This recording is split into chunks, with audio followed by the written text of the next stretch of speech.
Up for auction, we have Lionel engine 45 from the U.S. Marines missile launcher engine. Comes with a flat car missile hauler and a caboose.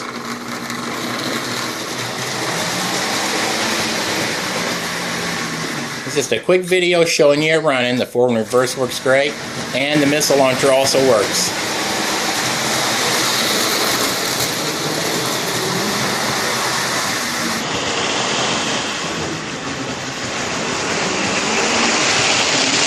This is a very nice looking post-war set.